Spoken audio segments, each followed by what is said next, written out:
وہ الٹے قدموں ہٹ گیا تھا۔ الوینا کے لیے سب لمحہ بھر میں غائب ہو گیا تھا۔ یہ سب کیا تھا؟ کیا بس نظروں کا سراب تھا؟ کیا وہ نظر آ رہا تھا؟ وہ حقیقت سے تعلق نہیں رکھتا؟ الفاظ سامنے تھے، الفاظ حقیقت کا منہ بولتا ثبوت تھے۔ وہ کھڑی رہی، ساکت رہی، بہت دیر یوں ہی پتھر کا مجسمہ بنی رہی۔ پھر دروازے پر دستک ہوئی۔ الوینا سر نہیں اٹھا سکی۔ چوکیدار کی بس آواز ہی آئی تھی، یہ بلال صاحب نے دیا ہے باجی۔ بلال خود اندر نہیں آیا تھا، چوکیدار میز پر رکھ کر چلا گیا۔ الوینا کی نگاہوں نے میز پر رکھی چیزوں کا احاطہ کیا۔ وہ کاغذ تھا، ویسا ہی ورق پر مشتمل خط تھا۔ ورق کے درمیان میں متن تحریر شدہ تھا۔ وہ راز تھا جو کھل چکا تھا۔ میں کہتا تو ہوں کہ تم ذہین ہو، مجھے پتا تھا تم پہچان لو گی الوینا۔ تم پہچان چکی ہو، یقیناً گہرے میں صدموں میں ہو۔ جانے کیوں، مگر حقیقت یہی ہے کہ میرے سرپرائز تمہیں صدمے میں مبتلا کر دیتے ہیں۔ میں تمہیں تکلیف نہیں پہنچانا چاہتا، لیکن میرے سرپرائز ہر بار تمہیں تکلیف پہنچاتے ہیں۔ الوینا نے ایک ہاتھ سے میز کا کونا تھاما تھا، بیٹھتی چلی گئی تھی۔ ہاں، میں نے تمہیں کئی خط لکھے، کچھ مجبور ہو کر، کچھ جان بوجھ کر۔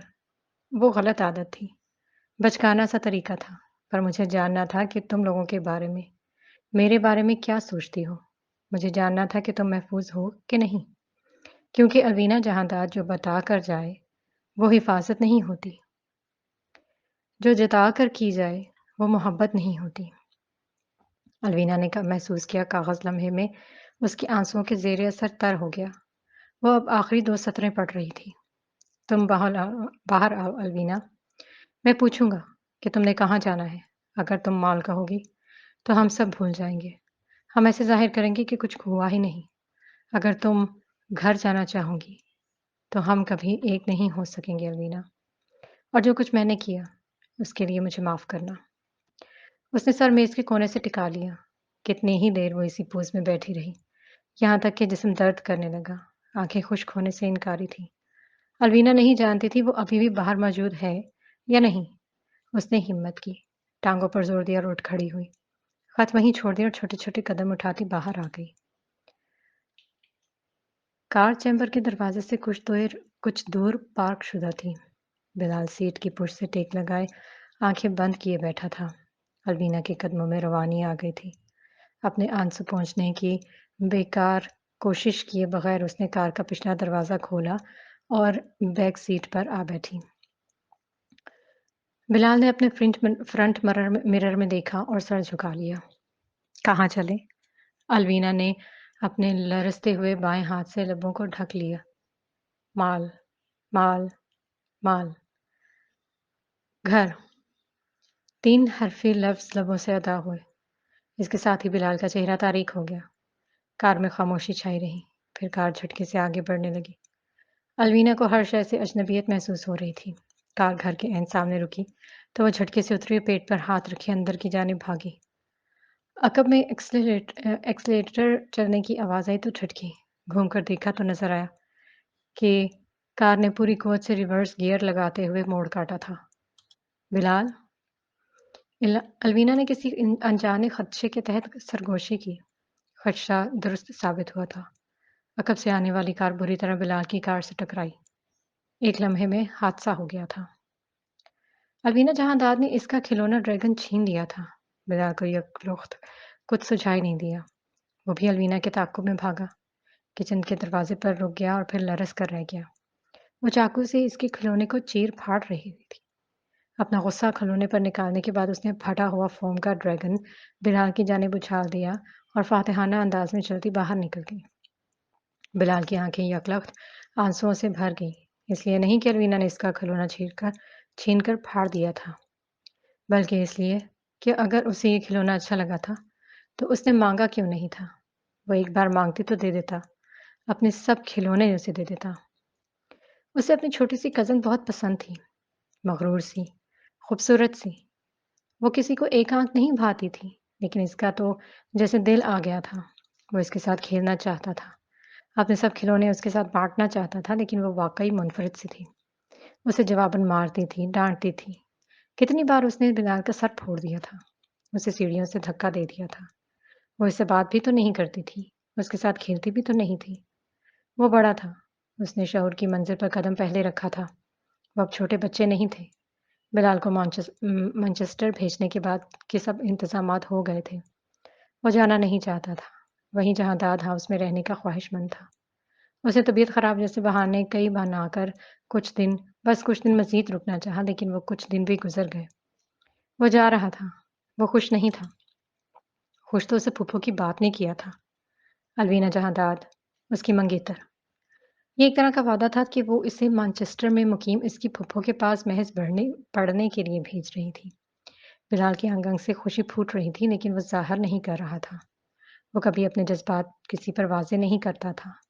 ایک خوشکن احساس لیے وہ رخصت ہوا تھا، یہ جانے بغیر کہ اس کا محبوب اس رشتے میں کرنے سے کس قدر بیزار ہوا تھا۔ اس سے محبت نہیں کرتی تھی وہ۔ بلال عطا اللہ کو پتا تھا، وہ اس سے نفرت کرتی تھی۔ بلال عطا اللہ کو یہ نہیں پتا تھا۔ الوینا تہی دامن سی کاریڈور میں کھڑی رہ گئی تھی۔ اس کی نظروں کے سامنے وہ خون آلود وجود دوڑ گیا جو بے ہوش اسٹریچر پر پڑا رہا، جو ڈاکٹرز کے ساتھ آئی سی یو میں مقید تھا۔ وہ زندہ تھا یا نہیں؟ الوینا کو پتا نہیں تھا۔ وہ زندہ بچے گا یا نہیں؟ الوینا کو یہ بھی نہیں پتا تھا۔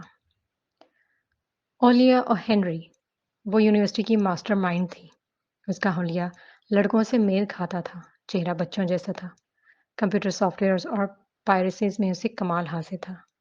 ایک بار اس نے جیکب اور ریتا کی واٹس ایپ پر ہونے والی بڑی اپنے کمپیوٹر کے ذریعے کاپی کر کے ریتا کے بوائے فرینڈ کو بھیج دی۔ اس کے بعد یونیورسٹی میں جو ہنگامہ ہوا، علمان، جیکب کے تیور خطرناک تھے۔ وہ جانتا تھا ساری کارستانی مالیہ کی ہے۔ تب بلال نے اسے بچایا تھا۔ چپکے سے اسے سارے جمگھٹے میں سے کھینچ کر وہ اپنے روم میں لے آیا اور جب تک ہنگامہ ٹل نہیں گیا وہ اسے رکھنے کی آفر کی۔ مجھے کیوں بچایا؟ وہ مشکوک ہوئی۔ بلال کے پاس کوئی ٹھوس وجہ نہیں تھی۔ اس نے بس یوں ہی ہمدردی کا مظاہرہ کیا، شاید اس لیے کہ مالیہ ایک لڑکی تھی۔ البتہ مالیہ کو اس کا یہ رویہ بھا گیا تھا۔ مالیہ بہت دیر اس کی چیزیں چھیڑتی رہی، اس کے فون پر بیکار سے کلکس کرتی رہی۔ پھر اچانک اس کی نگاہ لیپ ٹاپ پر پڑی۔ ہائے، کیا یہ تمہاری گرل فرینڈ ہے؟ بہت اشتیاق سے اس نے لیپ ٹاپ کو گھورا۔ بلال چونک سا گیا، اٹھ کر لیپ ٹاپ چھیننا چاہا، مگر مالیہ اسے لے کر 2 4 کھڑی ہوئی۔ ویسے تو پیاری ہے، بتاؤ نا، تمہاری گرل فرینڈ ہے؟ اسے ڈیٹ کر رہے ہو؟ وہ اب گیلری کھول کر وہ ساری تصویریں دیکھ رہی تھی جو بلال نے جانے کتنی جنتوں سے حاصل کی تھی۔ کاش وہ میری گرل فرینڈ ہی ہوتی، کاش میں اسے ڈیٹ کر سکتا، آہستگی سے کہہ کر وہ واپس بیٹھ گیا۔ مالیہ رک کر اسے دیکھنے لگی۔ کیوں؟ تم میں کیا کمی ہے؟ بلال جواباً ہنسا۔ تمہیں نظر نہیں آتی؟ وہ پلٹ کر مالیہ کو دیکھ رہا تھا۔ میرا نام، میرا کام، میرا وجود کچھ بھی منفرد نہیں ہے، اور وہ الوینا جہاں داد ہے۔ وہ پوری دنیا کی عورتوں میں بس ایک ہے، وہ سب سے خوبصورت ہے۔ اپنا کام چھوڑ کر وہ میز پر سر رکھے آنکھیں بند کیے بول رہا تھا۔ مالیہ نے ہوں کی آواز نکالی۔ مجھے تو بس وہ ایک مغرور سی لڑکی نظر آتی جس نے تمہیں احساس کمتری میں مبتلا کر رکھا ہے۔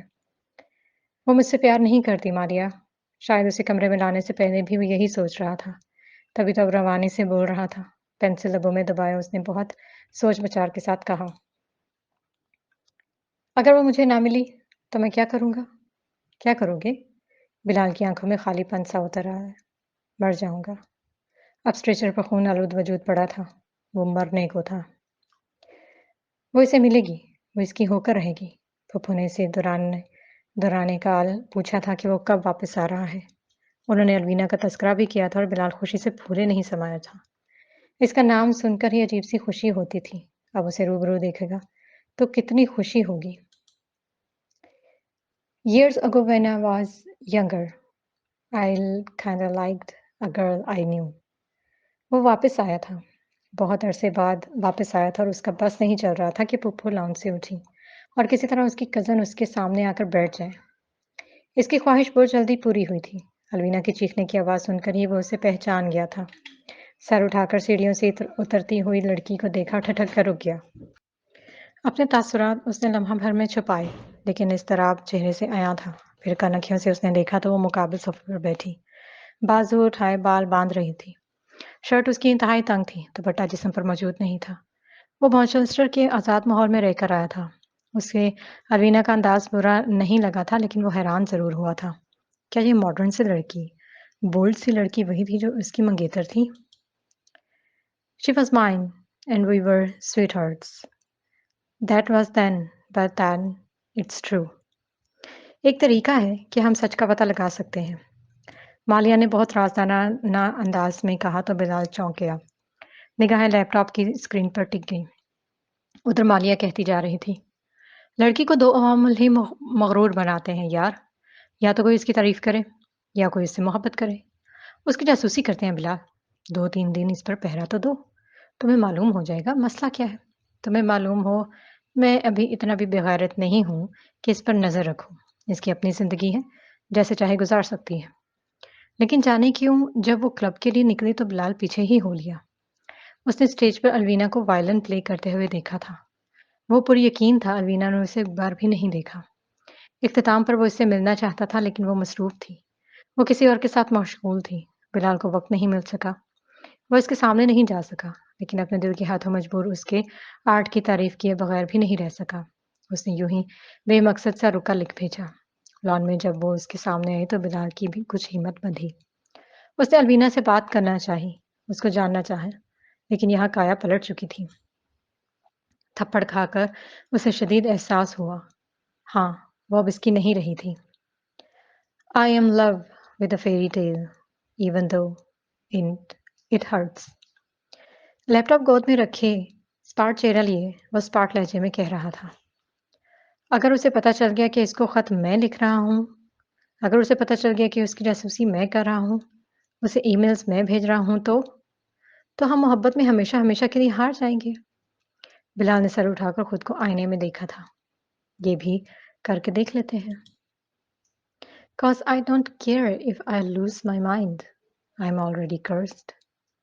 کنزا اس کی ہر بات مانتی تھی۔ اس کے ذریعے الوینا کے کمرے میں خط رکھوانا اور پھر 1-2 چاکلیٹس کا لالچ دے کر چپ کروانا بلال کے لیے آسان تھا۔ جی پی ایس الوینا کی کار میں تھا، فون لوکیشن سے بھی بآسانی پتہ چلتا تھا وہ کہاں جاتی ہے، کیا کرتی ہے۔ مانچسٹر میں رہ کر اس پر نظر رکھنے میں دقت پیش آتی تھی، لیکن اب جب وہ واپس آ گیا تھا تو کام آسان تھا۔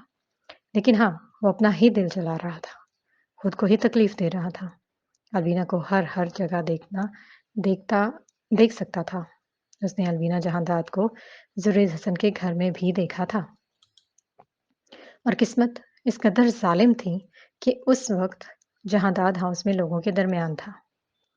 ضبط کی حد سے گزرتا وہ سب کو نظر انداز کرتا واش رومز تک آیا اور دروازہ لاک کر کے سنک کے قریب جھک گیا۔ وہ آدمی جسے بلال نے ابھی تک زیادہ اہمیت نہیں دی تھی، وہ اسے سینے سے لگائے کھڑا تھا۔ وہ الوینا جہانداد کو بازوؤں میں باندھ کے اس کے لبوں کے گھونٹ بھر رہا تھا۔ 2 آنسو بلال کی آنکھوں سے نکل کر پھسل گئے تھے۔ مرشد، عشق میں جھٹلایا گیا ہوں۔ مرشد، میں ہارا نہیں، ہرایا گیا ہوں۔ الوینا جہانداد کے لیے اب رحم نہیں تھا۔ اس کے ساتھ بے وفائی کرنے والی عورت سے اب اور محبت نہیں تھی، اس نے ٹھان لی تھی۔ لیکن محبت اس نے کی کب تھی جو اب ترک محبت خود کرتا؟ نہ چاہتے ہوئے بھی وہ اپنی معمول میں مستقل مزاج رہا، اس پر نظر رکھے رہا۔ وہ چاہتا نہیں تھا، لیکن جذبات کی رو میں اسے خط پر خط، میل پر میل بھی کرتا رہا۔ زریز حسن، وہ اس کے بارے میں سب جان گیا تھا، جو اس کے متعلق راز تھے وہ راز ہی تھے، لیکن کم از کم بلال کو یہ ضرور معلوم ہو گیا تھا کہ الوینا جہانداد کا وہ معشوق ایک عدد منگیتر کا مالک ہے۔ بلال کا دل جل گیا تھا، وہ جل کر ہی تو رہ گیا تھا، پھر وہ نرم پڑا تھا۔ بہت دیر سوچتا رہا تھا، کیا الوینا جانتی تھی؟ وہ نہیں جانتی تھی، جب بھی تو اس دن ہال میں سب کے درمیان ایک مرد کے لیے سٹینڈ لے رہی تھی، ہمیشہ کی طرح وہ بلال کو ٹھکرا رہی تھی۔ بلال کا رہا سہا دل بھی کرچیوں میں بدل گیا۔ وہ اداس تھا، لیکن اس نے دیکھا الوینا اس سے زیادہ اداس تھی۔ وہ پھپھو اور حنان کے روبرو نڈر بن کر اپنے لیے سٹینڈ لے رہی تھی، لیکن جیت نہیں پا رہی تھی۔ بلال کو اسے کسی طرح جتوا دینا چاہیے تھا۔ مالیہ اور ہنسی کو اپنا محبوبہ بنا کر اس نے الوینا کو خود سے مزید دور کر دیا۔ وہ اس کا دل نہیں دکھانا چاہتا تھا، لیکن الوینا کی اس قدر پختہ یقین اور اس کی اس قدر محبت سے بلال کو حسد ہونے لگا۔ وہ یہ اندازہ نہیں لگا سکتا تھا کہ اس کی محبت یک طرفہ ہے یا نہیں، لیکن وہ الوینا کو اس حقیقت سے ناشناس بھی نہیں رکھنا چاہتا تھا جو اسے جاننے کا حق تھا۔ وہ اسے بتانا چاہتا تھا کہ اس کے محبوب کا دل صرف الوینا کے پاس نہیں تھا۔ اس کی یہ حرکت درمندانہ بھی تھی، خود غرضانہ بھی تھی۔ اس کی یہ حرکت الوینا کا دل دکھا گئی تھی، مگر بلال نے دیکھا کہ اس کی اس عمل سے کوئی فرق نہیں پڑا۔ سب خود بخود سیٹل ہو گیا۔ الوینا کا معشوق خود چل کر الوینا کو منانے آیا۔ اس نے الوینا سے نکاح کرنے کی خواہش کی۔ بلال ایک بار پھر ہار گیا۔ اسے اب سب اوچھے ہتھ کنڈے چھوڑ کر محبت سے دستبردار ہو جانا چاہیے تھا۔ وہ دستبردار ہو گیا۔ ہاں، وہ خود کو الوینا جہاں داد سے دور لے گیا۔ تب مالیہ کے انکل جرمنی گئے تھے، لیکن وہ چھٹیاں گزارنے پاکستان آئی ہوئی تھی۔ بلال کو پتہ نہیں تھا، لیکن قسمت نے اس کے لیے کچھ اور ہی سوچ رکھا تھا۔ بلال نے بس اتنا دیکھا تھا کہ وہ کانپتے ہوئے سسکتے ہوئے لاؤنج کے درمیان میں گری ہوئی تھی اور عمیر اس پر جوتے برسا رہا تھا۔ وہ کانپ کر رہ گیا، کچھ سمجھ نہیں پایا۔ مولوی صاحب آئے ہوں گے، انہیں بلاؤ اندر۔ عمیر کی آواز سن کر وہ بھونچکا رہ گیا۔ مولوی صاحب آئے ہیں اور اسے بلایا گیا ہے، اور الوینا رو رہی ہے۔ اسے سمجھنے میں دیر ہی کتنی لگی تھی۔ الوینا نانا کر رہی تھی۔ صاف نظر آ رہا تھا کہ اس کے ساتھ زبردستی ہو رہی ہے۔ زبردستی کی محبت، زبردستی کا نکاح۔ اس کا جی متلا گیا اور وہ الوینا کو چھڑانے عمیر کے سامنے آیا، لیکن الوینا اسی رات غائب ہو گئی۔ بلال سے زیادہ کون جانتا تھا کہ وہ کہاں گئی ہے اور ناکامیاب ہوئی ہے۔ وہ اسے گھر واپس لانا چاہتا تھا، لیکن خود جانے سے ہچکچا رہا تھا۔ اسے کچھ دیر باہر ہی رہنے دو بلال، 2 گھنٹے بھی سردی میں باہر رہیں گے تو اس کی عقل ٹھکانے آ جائے گی۔ منان نے بلال کی بات سن کر ناک سے مکھی اڑائی تھی، لیکن بلال سنجیدہ تھا۔ تمہیں اندازہ بھی ہے تم یہ بات اپنی کزن کے بارے میں کہہ رہے ہو؟ پھر جاؤ اور اپنی چڑیل کزن کو خود واپس لے آؤ۔ بلال نہیں جا سکتا تھا، اسے پتا تھا اس لمحے الوینا پر غصہ آ جائے گا تو نقصان ہوگا، لیکن اگر اسے اس لمحے الوینا جہانداد پر ترس آ گیا تو محبت پھر سے جاگ گئی تو منان جب اسے واپس لے کر آیا تو بلال نے دیکھا اور بدوقت کھڑکی سے ہٹا۔ مالیہ تب اس کے روم میں تھی۔ وہ تھوڑی دیر پہلے ہی آئی تھی اور بلال کو دیکھ کر حیران تھی۔ وہ تمہیں منہ نہیں لگاتی اور تم اس سے اتنی محبت کرتے ہو بلال؟ الوینا جہاں داد سے محبت نہیں کروں گا تو کیا کروں گا؟ وہ بس سوچ کر رہ گیا تھا۔ الوینا کو تب اس کی ضرورت تھی۔ بلال جانتا تھا وہ اس کے لیے اہم نہیں بنا تھا، بس وہ ضرورت کے وقت گدھے کو باپ بنا رہی تھی۔ بلال جانتا تھا وہ زریز حسن سے ہی ملنے کوٹ گئی تھی۔ اس نے الوینا کے ہینڈ بیگ کے کلپ پر لگے کیمرے سے دیکھا تھا کہ اندر کیا ہوا۔ الوینا جہانداد رو رہی تھی۔ بلال کو برا لگا تھا۔ وہ واپس آئی تو سب عداوتیں بھلا کر اس کا غم بانٹنا چاہتا تھا، لیکن الوینا نے یہ کہہ کر اسے گنگ کر دیا۔ پھپھو کا کہنا ہے الوینا شادی کے لیے تیار ہے۔ بلال کو اس شادی کی 1% بھی خوشی نہیں تھی۔ کاغذی طور پر بیوی صحیح، لیکن الوینا اس کی نہیں تھی۔ وہ اسے اس کی حرکتوں سے روکنا چاہتا تھا، لیکن روک نہیں پا رہا تھا۔ اسے اپنانا چاہتا تھا، لیکن اس کے قریب نہیں جا پا رہا تھا۔ اسے زریز سے متنفر کرتے کرتے بھی تھک گیا تھا۔ اس کا دماغ بھی الوینا کے ذہن کی طرح منتشر ہو گیا تھا۔ کبھی اس پر غصہ کرتا تو کبھی اس پر ترس کھانے لگتا۔ کبھی اسے آزاد کرنے کی قسم کھا لیتا تو کبھی کوشش کرتا کہ الوینا جہاں داد کی کسی طرح تو اس کے ساتھ مطابقت پیدا ہو۔ مطابقت تو پیدا نہیں ہوئی، البتہ بلال نے اس کے دل میں اپنا خوف ضرور پیدا کر دیا تھا۔ اسے اندازہ نہیں تھا الوینا جہاں داد اس کا اس قدر کمزور پہلو تھی۔ ڈھیلی ڈھالی سی فراک میں ملبوس، نیند سے جھولتی جب وہ اس کی باہوں میں گر رہی تھی تو اس کے سینے پر چھو رہی تھی تو بلال کا وجود سن ہو گیا۔ الوینا کے ریشمی بال اس کے سینے پر گر رہے تھے۔ جسم سینے سے رگڑ کھا رہا تھا۔ اسے بہکنے میں ایک لمحہ لگا تھا۔ اسے اپنے آہنی بازوؤں میں قید کر کے وہ ساری رات اس سے سیر ہوا تھا۔ الوینا دل الوینا کی نازک کلائیاں دکھا کر کہتا، یہاں بھی۔ پھر اس سب کے بعد اس کے کانپتے ہوئے وجود بلال اسے تکلیف دیتا گیا۔ اس کو پوری طرح سے اپنے بس میں کر کے الوینا سے اپنے سارے ارمان پورے کر رہا تھا۔ وہ اس قدر سہم چکی تھی کہ ایک وقت آیا کہ اس کی سسکیاں بھی دم توڑ چکی تھی۔ بلال نے اس کی مزاحمت کے خلاف اس کے بازو باندھ کر بیڈ سے لگا دیے۔ خود کو اسے سونپ کر وہ بے جان بستر پر اس کے وجود تلے چھپی کانپتی جا رہی تھی۔ بلال نے ایک دم اسے چھوڑا تو وہ سسک اٹھی، اور بلال وہ کیوں بھول گیا کہ الوینا جہانداد اس کی بیوی تھی؟ جیسے بھی صحیح مگر اس کی عزت اپنی جگہ تھی۔ وہ کیوں بھول گیا کہ اس پر آج سے پہلے کسی نے درندگی کا مظاہرہ نہیں کیا؟ اس نے درندگی کم اس کے جسم کی تھوڑ بہت زیادہ کی تھی۔ اس کے لب کچھ کہنے کے لیے ہلے، آنکھوں میں نرمی کا تاثر ابھرا، لیکن الوینا اس کی گرفت سے نکل کر تڑپ کر بھاگ گئی تھی۔